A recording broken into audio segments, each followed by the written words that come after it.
In the spring of 1453, as dawn broke over the Bosporus, a city that had stood for more than 1,000 years awaited its fate. Behind its mighty walls, priests prayed, soldiers sharpened swords, and citizens whispered in fear.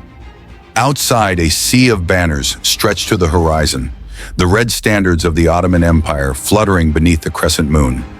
This was Constantinople, the last remnant of the Eastern Roman Empire, a city that had survived Persians, Arabs, Crusaders, and centuries of decline. And now it stood face to face with its final enemy. The fall of Constantinople would not just mark the end of an empire.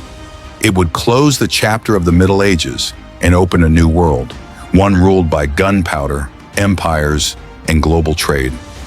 To understand why this moment mattered so deeply, we must return to the roots of Byzantium, a city born from ambition. Founded by Emperor Constantine the Great in the year 330, Constantinople was built upon the ruins of an ancient Greek colony called Byzantium. Its location was no accident. Guarding the narrow strait between Europe and Asia, it commanded the key trade routes from the Black Sea to the Mediterranean. Whoever held this city controlled the crossroads of the world. For over a millennium, its massive Theodosian Walls protected it from countless invaders. The Persians failed. The Arabs failed. Even the Crusaders and Venetians, who briefly captured it in 1204, could not destroy it completely. But by the 15th century, Constantinople was a shadow of its former glory.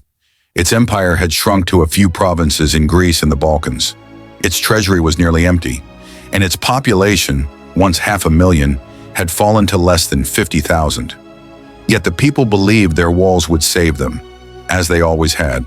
Far to the east, however, a new power was rising. Young, ambitious, and unstoppable. The Ottoman Empire. Forged in the wake of Mongol chaos, it was uniting the lands of Anatolia and the Balkans under one banner. At its head stood a 21-year-old ruler, Mehmed II, a man of genius, discipline, and boundless vision. To Mehmed, taking Constantinople was not just a military goal, it was destiny. Muslim scholars had long foretold that one day, the city of Caesar would fall to a great commander. Mehmed believed he was that man. In the winter of 1452, he began preparations on a scale the world had never seen. He built a massive fortress on the Bosporus, Rumeli Hisari, cutting off Byzantine trade with the Black Sea. Foundries and workshops worked day and night forging cannons so large they could shatter stone walls. Among them was the Hungarian engineer Orban, who built the great gun known as the Basilica.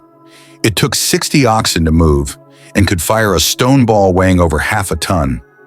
By April 1453, the Ottoman army had surrounded the city.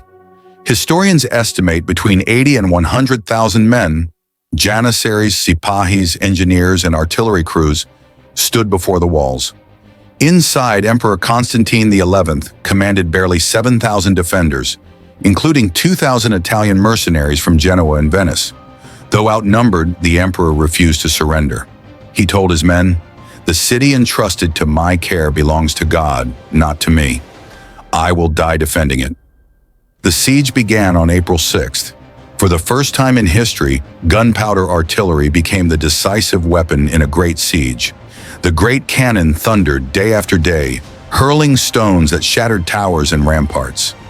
The ground trembled with every shot, but at night the defenders rebuilt the walls with rubble, earth, and broken marble from fallen churches. For over a month, the bombardment continued. Ottoman miners dug tunnels beneath the walls, but Greek counter-miners discovered and destroyed them. At sea, Byzantine ships held the line, aided by a massive chain that blocked the Golden Horn harbor. For a time, the city held out. Then on the night of April 21st, Mehmed revealed one of the boldest engineering feats in medieval history. Unable to break the chain, he ordered 70 ships to be dragged over land. Using greased logs and oxen, his men hauled them across the hills of Galata and launched them directly into the Golden Horn behind the Byzantine defenses. When the citizens awoke to see Ottoman ships floating inside their harbor, panic spread through the city. Constantinople was now surrounded on all sides. The siege dragged into May. Starvation set in. Churches filled with prayers, processions, and desperate cries. But Mehmed's patience was running out. His men were tired, his cannons overheated. Disease began to spread in the camp. He decided to end it once and for all. On May 28th, he ordered a final assault. That night, the churches of Constantinople held their last service. Orthodox and Catholic priests, divided for centuries, stood side by side. The emperor himself received communion and asked forgiveness from his people. At dawn, May 29th, 1453, the final attack began. Wave after wave of Ottoman troops stormed the walls. The first lines fell under arrows and stones. The second were burned by Greek fire. But the third wave, the Janissaries, pressed on without fear.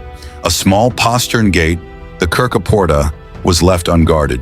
Through it, the Janissaries poured into the city. The defenders fought street by street, but they were overwhelmed. Emperor Constantine was last seen near the gate of St. Romanus, fighting with sword in hand. He refused to flee. His body was never found. As the sun rose over the Bosporus, the Ottoman banners flew atop the Hagia Sophia. After more than 1,000 years, the Eastern Roman Empire was no more. The sack of the city lasted for 3 days. Thousands were killed or enslaved. The great cathedral of Hagia Sophia, the heart of Orthodox Christianity, was converted into a mosque. But when Mehmed entered the city, he ordered the looting to stop. Standing beneath the great dome, he whispered a verse from Persian poetry. The spider weaves the curtains in the palace of the Caesars. The owl calls the watches in the towers of Afrasiab. He declared himself Caesari Rum, Caesar of Rome, and made Constantinople, now called Istanbul, the capital of his empire. The fall of Constantinople sent shockwaves across the world. To Europe, it was a catastrophe. The last bulwark of Christendom in the East had fallen. Trade routes to Asia were now in Ottoman hands. European kingdoms began searching for new paths to the Indies, setting the stage for the great voyages of discovery. To the Ottomans, it was the dawn of an age of glory that would last for centuries. And to history, it marked the end of the Middle Ages and the birth of the modern world. The fall of Constantinople was not merely the death of an empire. It was the rebirth of history itself, a moment when old worlds collapsed and new ones emerged from the ruins.